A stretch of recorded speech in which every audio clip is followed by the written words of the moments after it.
Salut à tous, c'est Steve Jump et je vous souhaite la bienvenue sur ma chaîne. Aujourd'hui, on se fait un unboxing sur un produit de licence Dragon Ball Z. Ce produit est une figurine qui est sortie en octobre 2019. Celle-ci est sortie en Overseas dans la gamme Grandista Nero. Et puisque vous avez cliqué sur la vignette, vous savez qu'il s'agit forcément de Vegeta.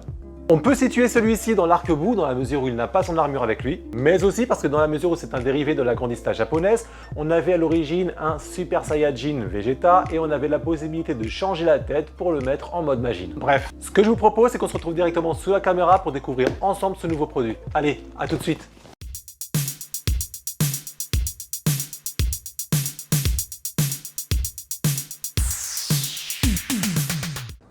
Alors au niveau du packaging, on a ici un Vegeta en premier plan, les bras croisés, l'air extrêmement sérieux. Arrière-plan nuageux grisâtre. On a en haut Grandista Nero sur fond noir avec le petit logo de Banpresto. En dessous la même chose, mais cette fois-ci c'est du Bandai Spirit. À ce niveau-là, on peut voir la licence Dragon Ball Z. Autour du packaging, comme d'habitude, différentes vues, des prises de vue du personnage en gros plan, etc. qui sont montrées. Et puis à ce niveau-là, on peut constater qu'on a un petit goodies à l'intérieur. C'est un porte-clés du Scouter qu'avait Vegeta lorsqu'il est arrivé sur Terre. En dessous, rien de particulier. Et au-dessus, pareil. Donc du coup, on passe maintenant au déballage.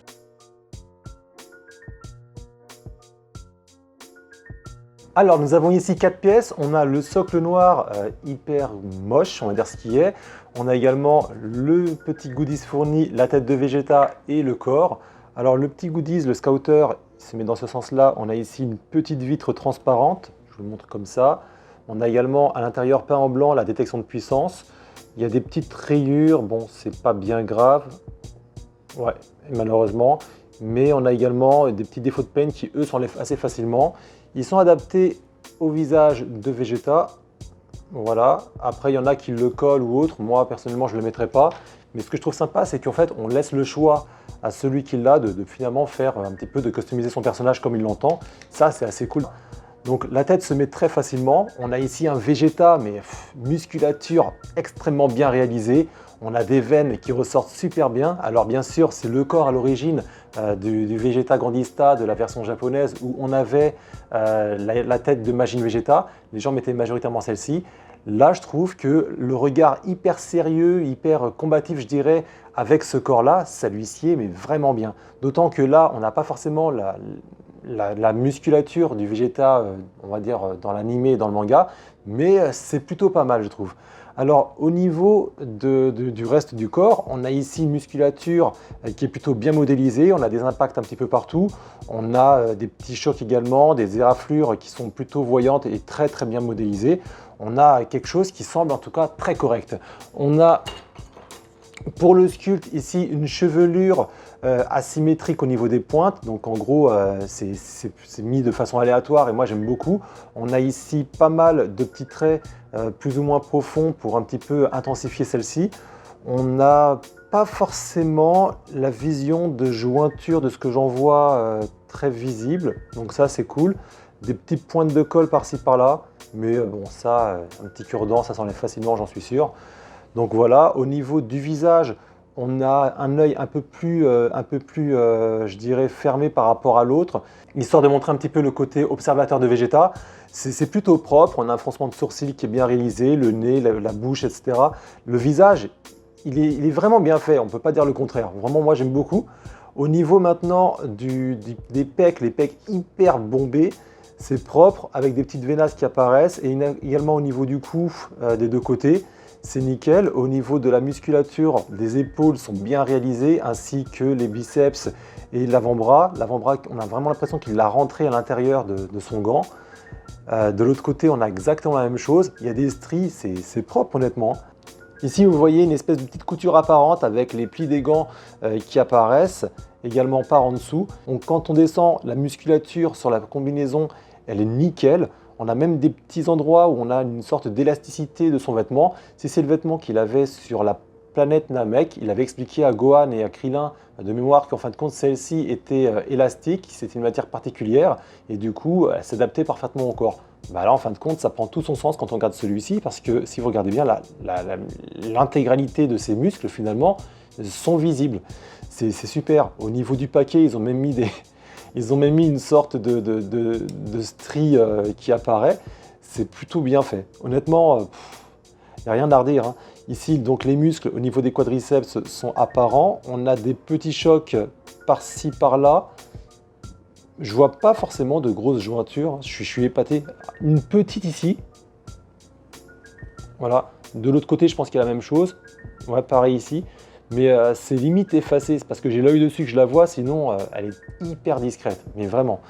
Ensuite, pour ce qui est donc des deux pièces qui sont ici, ce sont des pièces qui ont été faites séparément. On voit qu'il y a des petites égratignures qui ont été sculptées ici et là. Pareil d'ailleurs au niveau des bras, j'en ai pas parlé. C'est monstrueux le travail qui a été réalisé, hein. Franchement, je suis épaté.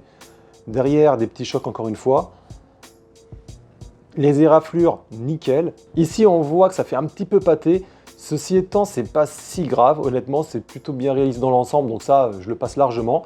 Ce que j'apprécie, c'est que la partie musculaire qui est ici, ils ont fait en sorte que ça suive également le mouvement sous la combinaison à ce niveau-là. C'est plutôt propre. De l'autre côté, ils ont fait la même chose pour la partie qui est ici, pour comparer en fin de compte à l'autre jambe.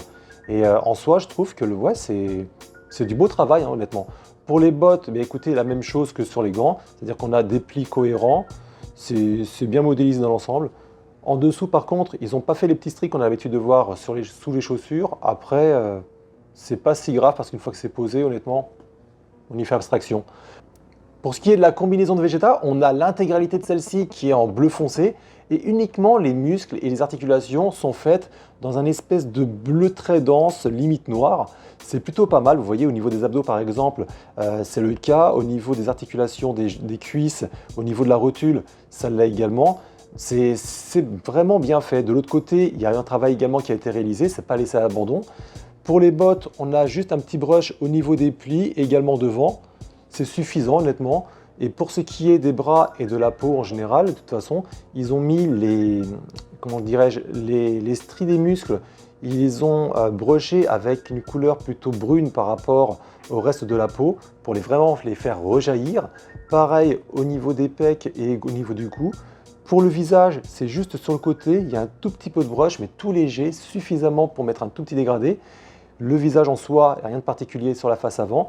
Au niveau des cheveux, il n'y a pas de paint, mais c'est amplement suffisant tel que c'est parce que avec l'orientation de la lumière, il y a tellement de détails et de stries à l'intérieur de cette chevelure que finalement, ça nous fait ressortir quelques petites nuances et c'est franchement appréciable.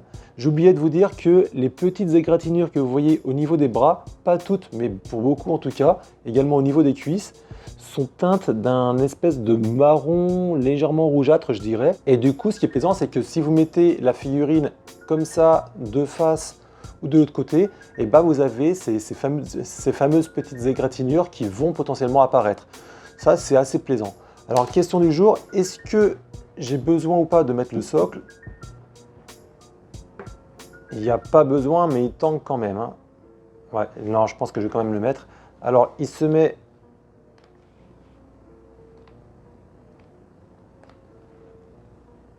Non. Ça se met pas où?